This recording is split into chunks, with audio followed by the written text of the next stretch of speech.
الحمدللہ وحدہ والصلاة والسلام علی من لا نبی بعدہ اما بعد فاعوذ باللہ من الشیطان الرجیم بسم اللہ الرحمن الرحیم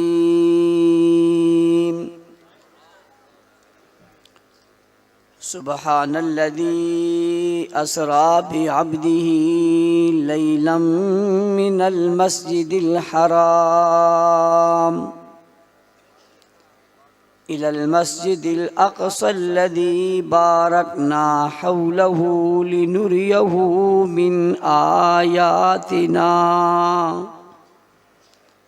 إنه هو السميع البصير صدق اللہ العظیم۔ واجب الاحترام، قابل صد احترام، معزز مکرم محترم ذی وقار علماء کرام، سیاسی، سماجی، مذہبی، قومی اور ملی شخصیات، پنڈال میں موجود غیرت مند، باوفا، بہادر، نڈر، بے باک، بے خوف، توحید و سنت کے پروانوں، اصحاب رسول کے دیوانوں، آج ایک بار پھر شہر کراچی، ضلع کے ماڑی میٹرو ویل میں ہونے والے یہ تاریخ ساز، عظیم الشان، فقید المثال کانفرنس و اجتماع اپنے آخری مراحل میں ہے۔ علماء، خطباء، واعظین اپنے اپنے خیالات کا اظہار فرما چکے ہیں۔ میں اسٹیج پر کھڑے جس طرف نظر دوڑاتا ہوں مجھے لوگ ہی لوگ نظر آ رہے ہیں۔ آپ کی جو کناتیں لگی ہیں، ان کناتوں کے پیچھے بھی لوگ ہیں، اور تا حد نگاہ ایک بہت بڑا مجمع یہاں موجود ہے۔ یہ کرسیوں سے آگے جو لوگ بغیر کرسیوں کے بیٹھے ہیں، ان کی تعداد بھی آپ سے کوئی کم نہیں ہے۔ میں پیچھے اسٹیج پر دیکھتا ہوں تو بہت سارے جلسوں کے برابر تو ہمارے اسٹیج کے لوگ موجود ہیں، اور اگر اسٹیج کے پیچھے بھی ڈرون جا سکے تو وہاں پر بھی ایک بڑی تعداد میں لوگوں کی جو ہے وہ تعداد موجود ہے۔ اللہ تعالیٰ آپ کے اس آنے کو، بیٹھنے کو قبول فرمائے۔ رات کے تقریباً 2:30 بج رہے ہیں اور نماز مغرب سے آپ کا یہ اجتماع شروع ہے۔ جوں جوں وقت گزرتا گیا ہمارا پنڈال بھرتا گیا، اور آپ اپنی محبت کا اظہار کرتے رہے۔ علماء کی تقاریر اور وعظ آپ نے بڑی خوبصورتی کے ساتھ اور بہت دل جمی کے ساتھ سنا، اور یہ اعزاز بھی آپ کو حاصل ہے کہ ملک کی وہ نامور شخصیات اور نامور خطباء جس ایک ایک کے لیے تاریخ لینے کے لیے لوگ پریشان ہوتے ہیں، آپ کو وہ سارے یہاں اسٹیج پر موجود ملے۔ آپ نے مرکزی سیکرٹری جنرل جناب مولانا عبدالخالق رحمانی صاحب کا خطاب تفصیل کے ساتھ سنا۔ ہمارے سرحد سے خیبر پختونخوا سے تشریف لائے ہوئے جناب علامہ اسلام الدین عثمانی صاحب نے بہت تفصیل کے ساتھ گفتگو آپ حضرات کے سامنے کی، اور سپوت سندھ علامہ عبدالجبار حیدری صاحب دامت برکاتہم العالیہ نے بھی اپنی مخصوص اور خوبصورت گفتگو آپ حضرات کے سامنے کی۔ ہمارے شہر کے اور ملک بھر کے عظیم خطباء حضرت علامہ رب نواز حنفی صاحب اور علامہ تاج حنفی صاحب نے بھی آپ کے سامنے اپنے خیالات کا اظہار کیا۔ آپ نے انہیں بھی سنا۔ آپ نے اپنے ضلع کے قائد جناب امیر فضل خالق صاحب کی گفتگو بھی سنی اور انہیں آپ کا شکریہ ادا کیا۔ میں انہیں اور ان کی پوری ٹیم کو اور آپ کے اس ٹاؤن کے مولانا حضرت علی صاحب کو اور ان کی پوری ٹیم کو، آپ کے حلقے کے دوستوں کو اور اس ٹاؤن کے تمام ذمہ داروں کو، ضلعی ذمہ داروں کو خراج تحسین پیش کرتا ہوں، شاباش دیتا ہوں اور ان کے ان حوصلوں کو داد دیتا ہوں جنہوں نے بڑی محبت کے ساتھ اور بہت محنت کے ساتھ بہت دن مسلسل دن رات جاگ کر محنت کی اور آج یہ خوبصورت پنڈال سجایا اور تاریخ ساز کانفرنس اجتماع کر کے بتایا کہ ان میں اتحاد بھی ہے، محبت بھی ہے، پیار بھی ہے، کام کرنے کی لگن بھی ہے۔ اللہ تعالیٰ ان کی اس محبت کو، لگن کو اپنی بارگاہ میں قبول فرمائے۔ وقت چونکہ کافی گزر چکا ہے اور میں آپ کا مزید وقت نہیں لینا چاہتا۔ میں تو روزانہ کراچی کے کسی نہ کسی چوک پہ کھڑے ہو کے تقریر کر رہا ہوتا ہوں اور آپ سن رہے ہوتے ہیں۔ میں تو حیران ہوں آپ کی محبتوں کو کہ روزانہ میری تقریر سننے کے باوجود میرے ہی شہر میں پھر رات کے 3 بجے پھر مجھے سننے کے لیے آپ جس طرح دل جمی کے ساتھ بیٹھے ہوئے اور سناٹا طاری ہے، آپ یقین مانیں یہاں پتہ ہی نہیں چل رہا لوگ ہیں یا نہیں۔ آپ اتنی محبت میں اتنے ادب سے بیٹھے ہیں کہ آپ اونچا سانس بھی نہیں لے رہے۔ میں آپ کی اس محبت کو سلام عقیدت پیش کرتا ہوں۔ گفتگو کا وقت لمبا نہیں ہے۔ پہلی بات تو عنوان کے مطابق علماء نے بہت خوبصورت کلام اور گفتگو آپ حضرات کے سامنے کی ہے۔ امام الانبیاء صلی اللہ علیہ وسلم، یہ حضور اکرم صلی اللہ علیہ وسلم کا اعزاز ہے، اور اس اعزاز میں آپ صلی اللہ علیہ وسلم منفرد ہیں اور یکتا ہیں اور اکیلے ہیں۔ کوئی اس میں آپ کا شریک نہیں ہے۔ کس بات میں؟ کہ آپ نبیوں کے امام بنے ہیں۔ سب نبیوں کا امام کوئی نبی نہیں بنا، سارے نبیوں کا ایک ہی امام بنا ہے جسے جناب محمد الرسول اللہ صلی اللہ علیہ وسلم کہا جاتا ہے۔ اور سب کی موجودگی میں آپ مصلی پر کھڑے ہوئے اور آپ نے نماز پڑھائی اور سب نے آپ کے پیچھے کھڑے ہو کر نماز پڑھی۔ اسی پڑھانے کو امامت کہتے ہیں، اسی پڑھانے والے کو امام کہتے ہیں، اسی آگے کھڑے ہونے والے کو سب نبیوں سے افضل کہتے ہیں، اور اسی اعزاز کی وجہ سے انہیں نبیوں کا امام بھی کہتے ہیں اور سردار بھی کہتے ہیں۔ آپ علیہ السلام کی اس کے علاوہ بھی بہت زیادہ خوبی ایسی ہیں جس میں آپ منفرد اور یکتا ہیں، اس میں آپ کے ساتھ کوئی شریک نہیں ہے، آپ اس میں اکیلے۔ جیسے آپ ساقی کوثر ہیں، جیسے آپ شافع محشر ہیں، جیسے آپ رحمت للعالمین ہیں، جیسے آپ خاتم النبیین ہیں، جیسے آپ خاتم المرسلین ہیں، جیسے آپ خاتم المعصومین ہیں، جیسے آپ ختم الرسل ہیں، جیسے آپ امام الانبیاء ہیں۔ یہ ساری خوبیاں آپ کے ساتھ خاص ہیں، اس میں کوئی بھی آپ کے ساتھ شریک نہیں ہے۔ آپ علیہ السلام کو یہ اعزاز اللہ نے دے کر دنیا کو بتایا کہ سارے نبیوں کی عظمتیں بلند و بالا ہیں، لیکن جو سب سے آگے کھڑا ہے یہ ان سے بھی بلند و بالا ہے، ان کا بھی امام ہے، ان کا بھی مقتدا ہے اور ان کا بھی پیشوا ہے۔ جب نبیوں کا پیشوا ہے تو وہ اللہ کے بعد اس کائنات میں سب سے بڑا درجہ رکھتا ہے۔ اسی لیے شاعر نے کہا لا یمکن الثناء کما کان حقہ بعد از خدا بزرگ تو ہی قصہ مختصر۔ دوسری بات، ایک منظر وہ تھا جو اقصیٰ میں تھا، اور اقصیٰ کے منظر میں سب نبیوں کی موجودگی میں حضور علیہ السلام آگے تھے اور ایک نماز پڑھائی تھی جسے مولانا رحمانی صاحب نے کہا کہ وہ ایک نماز جو ہے 2 رکعتوں والی تھی، لیکن ایک منظر ایسا ہی مسجد نبوی میں تھا، ایک منظر وہاں تھا اور ایک منظر یہاں تھا۔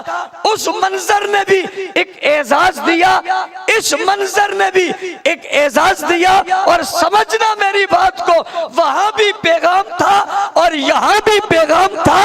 ادھر بھی منوایا تھا، ادھر بھی منوایا تھا، ادھر بھی کھڑا کیا تھا، ادھر بھی کھڑا کیا تھا، وہ بھی اشارے پہ گیا تھا، یہ بھی اشارے پہ گیا تھا، اس کو بھی کسی نے کہا تھا، اس کو بھی کسی نے کہا تھا۔ اپنی مرضی وہاں بھی نہیں چلی تھی، اپنی مرضی یہاں بھی نہیں چلی تھی، وہاں بھی سب متفق تھے، یہاں بھی سب متفق تھے، وہاں بھی کوئی باہر نہیں نکلا، یہاں بھی کوئی باہر نہیں نکلا، وہاں بھی کسی نے اختلاف نہیں کیا، یہاں بھی کسی نے اختلاف نہیں کیا، وہاں بھی کسی کے دل میں کوئی بات نہیں آئی، یہاں بھی کسی کے دل میں کوئی بات نہیں آئی، وہاں بھی آگے بڑھنے کی جستجو کسی نے نہیں کی، یہاں بھی آگے بڑھنے کی جستجو کسی نے نہیں کی۔ وہ منظر بھی لاجواب تھا، یہ منظر بھی لاجواب تھا، وہ امام بھی باکمال تھا، یہ امام بھی باکمال تھا، وہ انتخاب بھی لاجواب تھا، یہ انتخاب بھی لاجواب تھا۔ جی ہاں، اس کی عظمت کا وہاں ان میں برابر کوئی نہیں تھا، اس کی عظمت کا یا ان میں برابر کوئی نہیں تھا۔ ہاں وہ اس سے آگے بھی کوئی نہیں تھا، اس کے برابر بھی کوئی نہیں تھا، یہاں بھی اس سے آگے کوئی نہیں تھا، اس کے برابر بھی بھی کوئی نہیں تھا، وہ ان سب میں منفرد تھا، یہ ان سب میں منفرد تھا، وہ سب اس کو مانتے تھے اور یہ سب اس کو مانتے تھے۔ وہ سب اس کو مانتے تھے، یہ سب اس کو مانتے تھے، اس میں بھی کوئی آگے نہیں بڑھا، اس میں بھی کوئی آگے نہیں بڑھا، اس کی امامت میں بھی شک نہیں، اس کی امامت میں بھی شک نہیں، وہاں بھی کوئی اختلاف نہیں، یہاں بھی کوئی اختلاف نہیں، اسے بھی سب نے تسلیم کیا، اسے بھی سب نے تسلیم کیا، اسے خدا نے کھڑا کیا، جبرائیل کو اشارہ کیا، صفوں سے آگے بڑھا کر سب سے آگے کھڑا کر دیا، ہاں اسے خدا نے کھڑا کر دیا، اسے مصطفیٰ نے کھڑا کر دیا۔ جسے توجہ، جسے خدا کھڑا کرے ہم تو اسے بھی مانتے ہیں، اور جسے مصطفیٰ کھڑا کرے، ماننے والے بولیں، صرف ماننے والے، اسے بھی مصطفیٰ خدا کے کھڑے کیے ہوئے کا جو انکار کرے وہ بھی شیطان ہے، خدا کے کھڑے کیے ہوئے کا جو انکار کرے وہ بھی، مصطفیٰ کے کھڑے کیے ہوئے کا جو انکار کرے وہ بھی، اونچی نہ بھائی دل سے بروزن خود کر لینا، ایک وزن میں نے بتا دیا، ایک وزن آپ ملا لینا، ہوں گے یہی، ہوں گے نکلیں گے یہی۔ اچھا دوسری بات،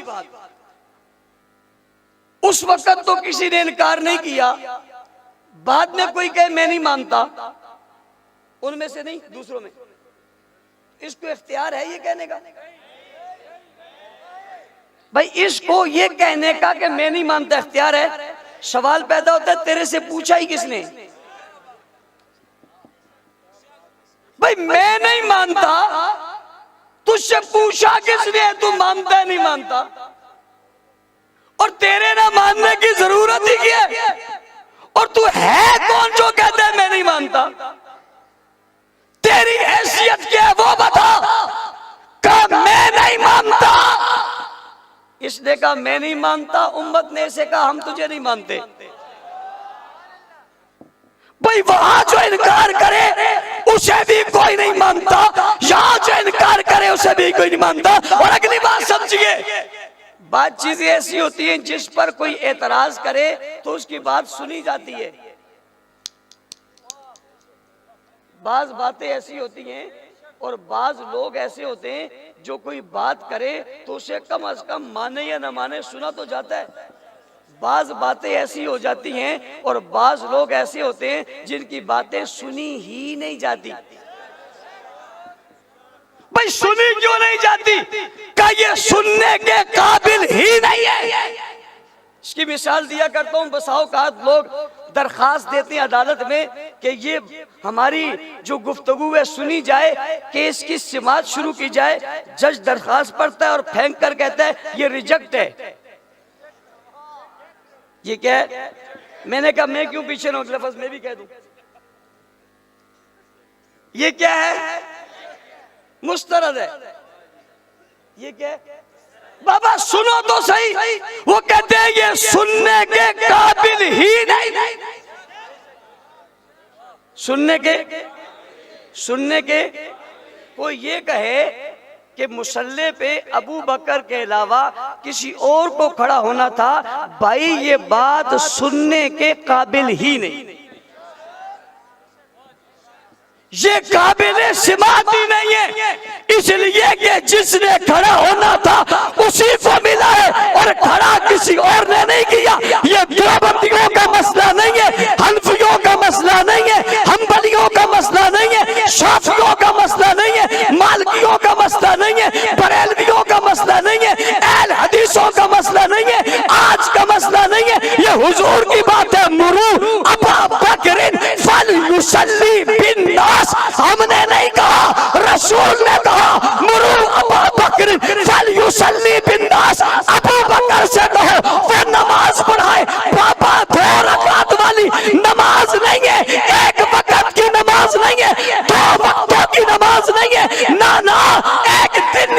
نماز نہیں ہے، صرف 5 نہیں ہے، صرف 10 نہیں ہے، بابا 12 نہیں ہے،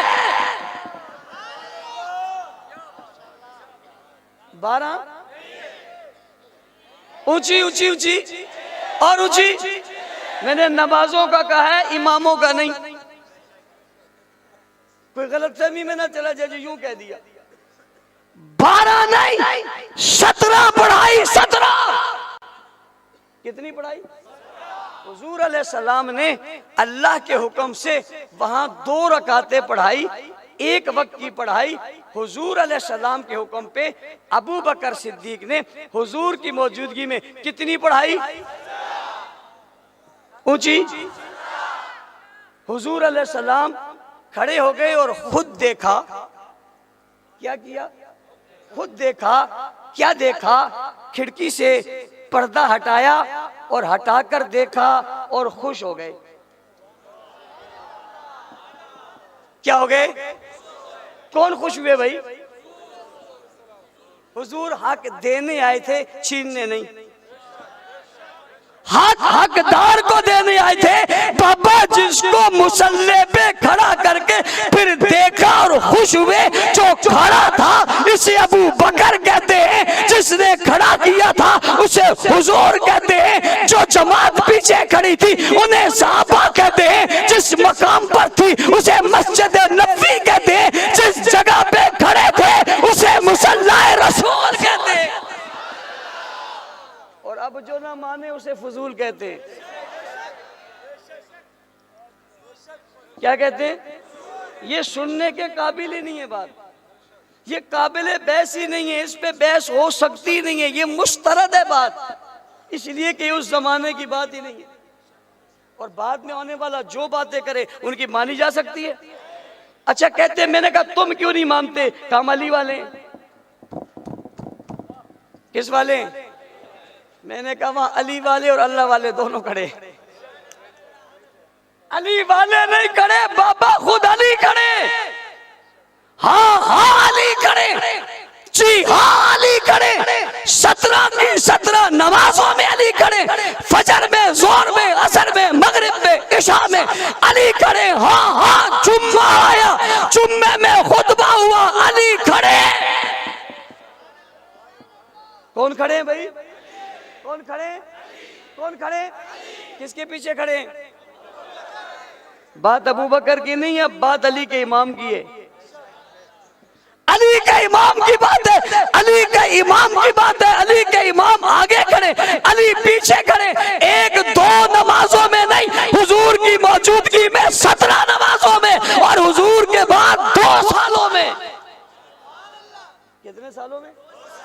2 سالوں سے بھی اوپر دن ابو بکر صدیق کے پیچھے ہر نماز میں حضرت علی کھڑے رہے. ہاں سمجھنا، امامت کے مصلی پہ حضور نے کھڑا کر دیا اور خلافت پہ مصلی پہ صحابہ نے کھڑا کر دیا. امامت کے مصلی پہ کس نے کھڑا کیا؟ وہ ایک کہنے لگا میں خلفاء کو نہیں مانتا، یوں کیا. میں نے کہا اسی سے پتہ چل رہا ہے تیرے اوپر برس رہی ہے. میں خلفاء کو نہیں مانتا. تجھ سے پوچھا کس نے؟ یہ منہ اور مسور کی دار. میں کئی بار کہتا ہوں، بندہ گرا ہو گٹر میں، کس میں گرا ہو؟ گٹر میں، منہ ہو نیچے، سانس لے تو بلبلے نکلتے نہیں نکلتے؟ اور نکل کر کہے میں ستاروں کو نہیں مانتا. کیا کہے؟ میں ستاروں کو نہیں. بلبلے ادھر بھی نکل رہے ہیں، پتہ نہیں بلبلے ادھر بھی نکل رہے ہیں. ہوائیں نکل رہی ہیں، ظاہر ہے نیچے جو گرا ہے سر نیچے ہے، دوبر اوپر ہے. میں نے معزز لفظ اس لیے استعمال کیا، اس کا پشتو میں بھی بہت اچھا لفظ ہے. سر کتا دے کونا ہے بردا.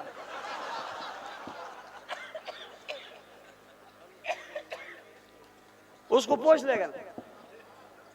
نیچے پڑا ہوا ہے، سانس لیتے اس سے گٹر کے پانی میں بلبلے اٹھتے ہیں، کہتے ہیں میں تاروں کو نہیں مانتا. ہے کہاں؟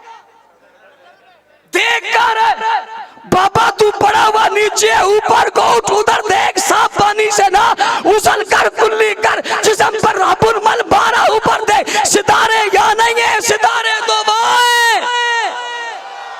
تو گندگی کے ڈھیر میں یعنی تاریخ میں پڑھتا ہے، اور پڑھتا بھی نبی کے صحابہ کو، پیاروں کو، یاروں کو، وفاداروں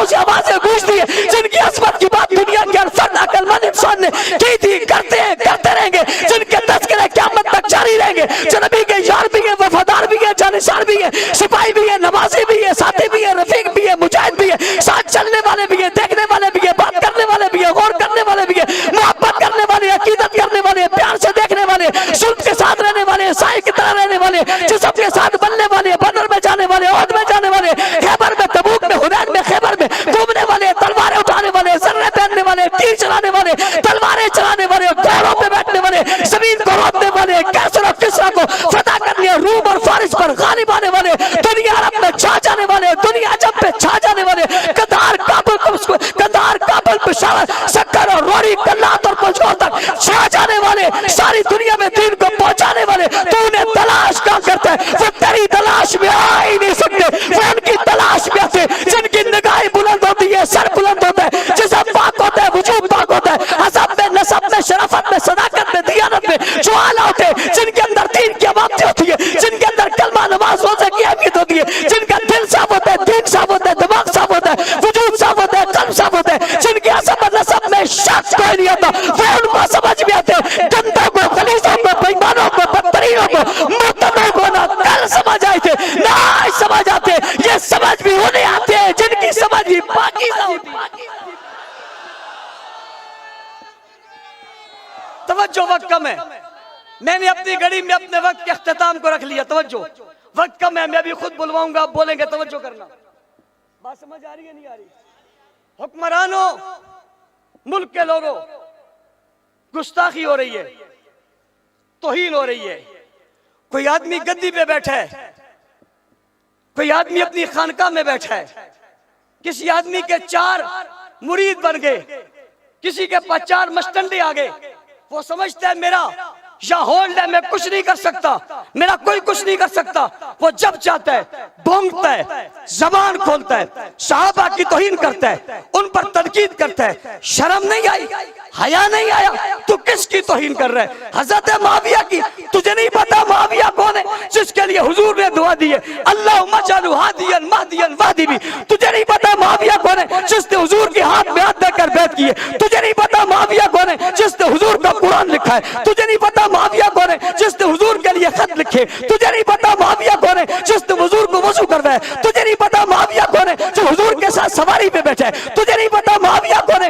جس کی حکومت کی پیشن گوئی خود حضور نے کی ہے؟ تجھے نہیں پتا معاویہ کون ہے جس سے حضور نے پیار کی ہے؟ تجھے نہیں پتا معاویہ کون ہے جو حضور کا سال ہے؟ تجھے نہیں پتا معاویہ کون ہے جس کے ایمان کو حضور نے قبول کیا؟ تجھے نہیں پتا معاویہ کون ہے جو ایمان کے لیے حضور کے پاس آیا؟ تجھے نہیں پتا معاویہ کون ہے جس سے پیار حضور نے کر کے دکھایا؟ تجھے نہیں پتا معاویہ کون ہے جس کی ابا کے گھر کو حضور نے امن کا قرار کا جگہ قرار دیا؟ تجھے نہیں پتا معاویہ کون ہے جو پیغمبر کے ساتھ رفیق رہ گیا؟ تجھے نہیں پتا معاویہ کون ہے جو پیغمبر کا سیکٹری رہا؟ تجھے نہیں پتا معاویہ کون ہے جو پیغمبر کا صحابی بنا؟ تجھے نہیں پتا معاویہ کون ہے جو نبی کا خادم بنا؟ تجھے نہیں پتا معاویہ کون ہے جو پیغمبر کی عزت کے لیے رکھوالا بن گیا؟ تجھے نہیں پتا معاویہ کون ہے جو پیغمبر کا محافظ بنا؟ تجھے نہیں پتا معاویہ کون ہے جس سے اللہ نے اپنا قرآن لکھوایا؟ تجھے نہیں پتا معاویہ کون ہے جس کی محبت کی بات حضور نے کی؟ بہن سے کہا تجھے اس سے پیار ہے، کہا مجھے پیار ہے، حضور نے فرمایا اس سے تجھے بھی پیار ہے، مجھے بھی پیار ہے، خدا کو بھی پیار ہے۔ ارے معاویہ کے دین کو حضور نے قبول کیا، پیغمبر نے قبول کیا۔ تجھے نہیں پتا معاویہ کون ہے جس سے حضرت حسن نے بلایا؟ تجھے نہیں پتا معاویہ کون ہے جس کے ہاتھ پہ حسن نے اپنا ہاتھ دیا؟ تجھے نہیں پتا معاویہ کون ہے جس کی بیعت حضرت حسین نے کی؟ تجھے نہیں پتا معاویہ کون ہے جسے